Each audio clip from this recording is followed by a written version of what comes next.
Yo everyone, how's it going? And welcome back to another video and my race reaction to the Imola Grand Prix for 2021. What a race!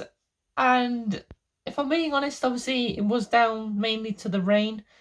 Because if it wasn't for the rain, I think it would have been, well, we wouldn't have known what it would have been like in the dry, but I don't think it would have been as exciting as that, let's put it that way, because that was absolutely insane. I think that's just what Imola needed, was a bit of rain to spice up the race.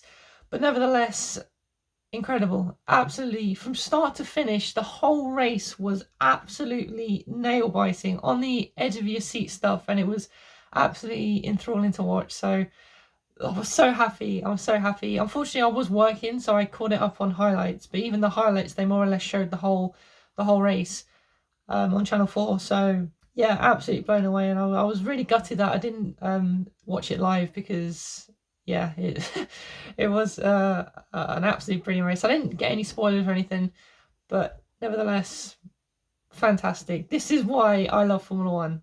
So for this video, I think I'm going to structure it team by team. So we'll go Red Bull, Mercedes, McLaren, so on, and then I'll do sort of like a summary at the end.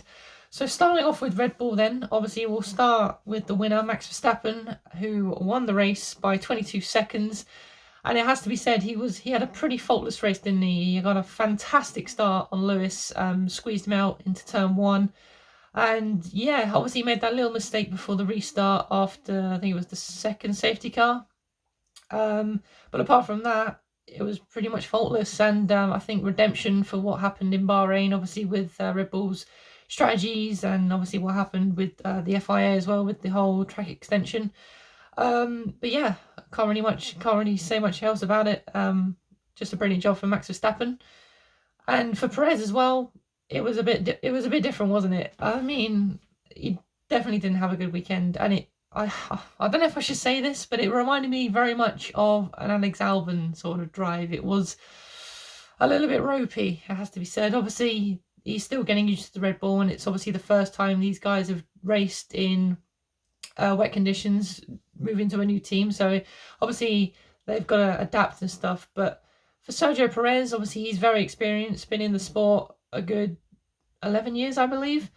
Yeah, just a little bit iffy and not the best. Not the best for Sergio. Didn't even score any points, finishing behind Alonso in 11th.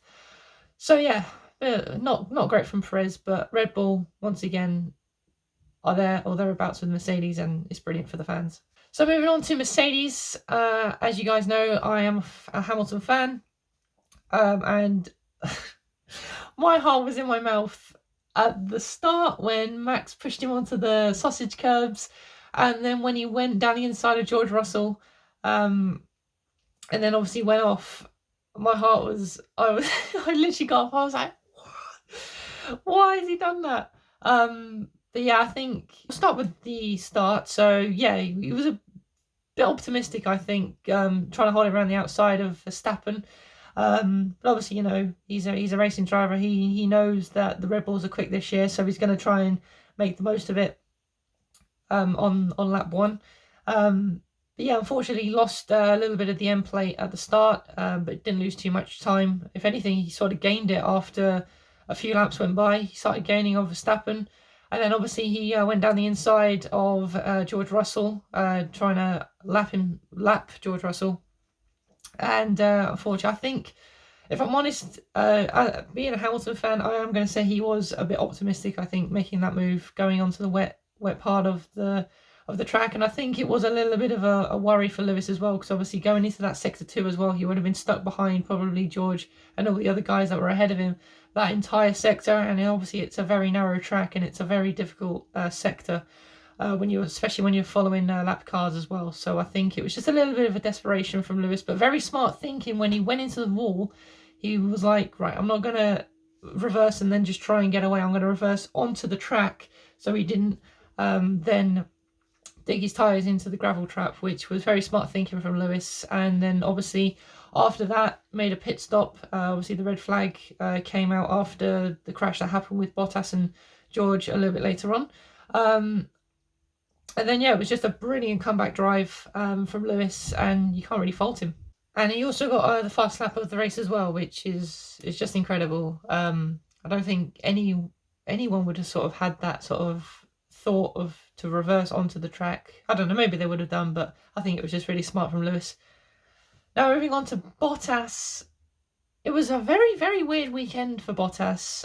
We'll get onto the crash in a second, but the whole weekend as a whole, it was just very odd for Bottas. Like I said, he topped most of the sessions. Well, he looked good in practice 1, 2, and 3. And then when it came to qualifying, obviously 8th. And then he apparently was saying he had no grip throughout the whole of qualifying, which is fair enough. But yeah, it just seemed really sort of off ever since qualifying.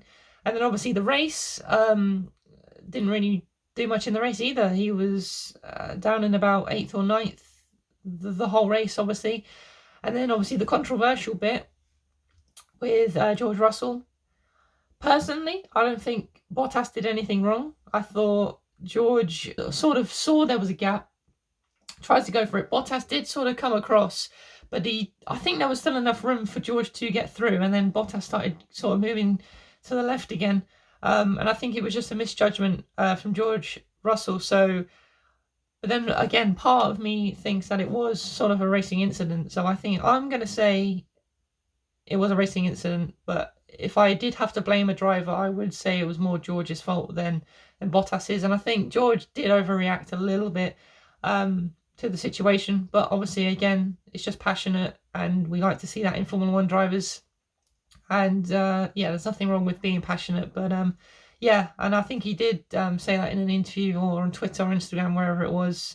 He did say to himself that he was a little bit over the top with how he responded to it, but I think he's apologised and stuff now, so I think they're all good there. But obviously, it made it's probably going to make Mercedes think twice about what they're going to do with obviously Bottas and George. But nevertheless, it was hell of an impact. But yeah, I think racing incident, if I'm honest. So now moving on to McLaren. Obviously Lando Norris getting a podium. What a weekend that man had. Obviously from qualifying to the race, he got very, very unlucky in qualifying. He would have been on the second row, I think. Perez would have beaten him if Norris did stay in P2 anyway, but to get that lap deleted was so unfortunate for him. You could tell he was absolutely disappointed with himself, but nevertheless, he did a fantastic job, and you can't fault him for that. And even in the race as well, he kept his cool, kept his head, and that's all you can ask for him, really. For Daniel Ricciardo, it was a little bit different. He was sort of there or thereabouts all the weekend. He just sort of he finished 6th, and I think he qualified 6th as well. So yeah, he was there or thereabouts. Obviously, he had to let Norris through. So obviously McLaren came over on the team radio saying let Norris past, and he did. And I think if it wasn't for Daniel letting Norris past, I don't think he would have got that P3, even with everything else that happened. So yeah, good call by McLaren, and fair play to Ricciardo for letting Lando through. Ferrari, similar sort of story really. They had quite a good weekend as well. They're doing exceptionally well in qualifying and in the race. P4 in qualifying and P4 in the race, so you can't really fault him there. He did make that mistake on the formation lap, but luckily he didn't fall behind too far, and he was able to overtake back to his position again. Sainz had a bit of an up and down race, but somehow he still managed to finish 5th. I don't know how, but like I said, so much went on. I don't know how anyone finished anywhere, to be honest. So yeah, really good job from Ferrari, and I think they got a decent amount of points there. Now moving on to Tauri, I think they will probably be the team that are most disappointed with the weekend, how everything went, because obviously coming into the weekend, obviously it's not only their home Grand Prix, but obviously this is a track that sort of suits them very well. They did obviously lots of filming there before testing and stuff, and overall it was just a bit of a disappointing performance really. Gasly finishing in 7th. Obviously Tsunoda having that problem in qualifying where he lost the back end and went into the wall. Obviously had to start last, and then he was all right in the race. He got up to about 14th, I think, in the first few laps, so he made a brilliant start. And then obviously had the spin on the last safety car restart, which was a bit of a shame for him. And then he finished in 12th. So yeah, a little bit disappointing for Tauri, only taking 6 points away from this weekend, which I think could have been a hell of a lot more if things went a little bit smoother for them, which was a little bit unfortunate. Now moving on to Alpine and Aston Martin. Yeah, again they just sort of haven't had an average weekend. Ocon had a pretty good weekend, finishing in 9th, and Alonso in 10th. So they got away with some good points. Stroll once again demonstrating that he's blitzing Vettel at the moment, taking away 4 points in 8th. Vettel only finished, well, he classified 15th, but he did actually DNF in the Grand Prix. But again, Sebastian just not doing good at all. Stroll putting him in his place for a 4-time world champion. Stroll is showing who's bossing that team, and obviously I know Stroll's been there longer. He knows the team well. Obviously his dad's the owner and stuff, and Vettel's very new. But again, like I said, for a 4-time world champion, he knows what it's like to move teams. Obviously, he went from Red Bull to Ferrari. It's just lackluster again from Sebastian Vettel, and I hope this changes throughout the season, because like I touched on in the first race reaction, Vettel is a great guy, and he is a good driver. He's just going through this rough patch at the moment, which is a big shame for him. So yeah. Alfa Romeo is the next team. Again, they were there or thereabouts. Pretty disappointing compared to Bahrain. 13th and 14th for Kimi and Giovinazzi. Giovinazzi very angry in qualifying with Mazepin when he was about to go onto a lap, and Mazepin just went down the inside of him into turn 1 stupidly. So I don't really know what was going on there. But yeah, not really much to say on Alfa Romeo, really. They were both out in Q1, which again I thought was a little bit disappointing for them. And then yeah, in the race, no opportunities sort of really came about. I don't think they made really any mistakes during the Grand Prix. Like I said, so much happened. There's so much to remember in this one. So if I have missed anything out, I do apologise. But yeah, from what I can remember, they didn't really make any mistakes, and unfortunately they just couldn't really get any points. Now we're going on to Williams. I'm obviously I've already spoken about George Russell, but I will briefly just talk about his race as a whole before the crash. He had a fabulous weekend. Both Williams had a really good weekend overall.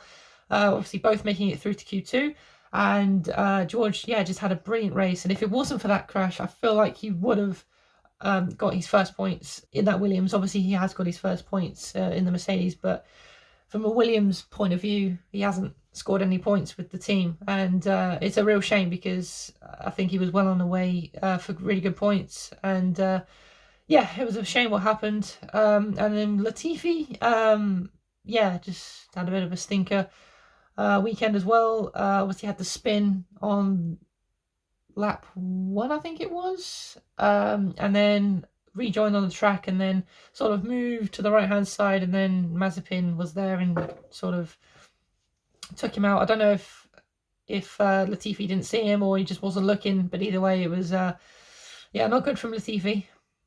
And moving on to Haas, again, Mick Schumacher having the crash a few laps into the race. Only lost his front wing, luckily, so he was able to continue. 2 laps down, but finished 16th ahead of Mazepin in 17th. And again, Mazepin didn't spin the whole race, apart from literally, I think it was the second to last lap. For me and my girlfriend were literally just like, oh my god, he's not spun. This is incredible. And then second to last lap, oh, he's spun. Okay. But a better weekend for Mazepin, which I think is what he needed. And yeah, definitely more experience for both of them.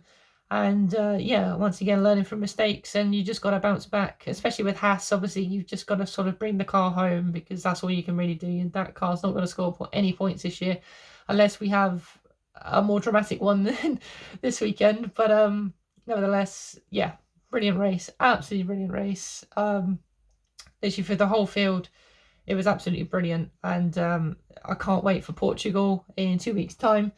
Why can't it be a week? I don't know. We already had to wait 3 weeks for this weekend, but nevertheless, very excited for Portugal. And yeah, so that's it for this race reaction, guys. Let me know what you thought in the comments down below. Who do you think was at fault for the crash between Bottas and George? Let me know in the comments. If you did like this video, please give it a thumbs up. Subscribe to the channel if you are new, and I'll see you all again in the next one, guys. Take care.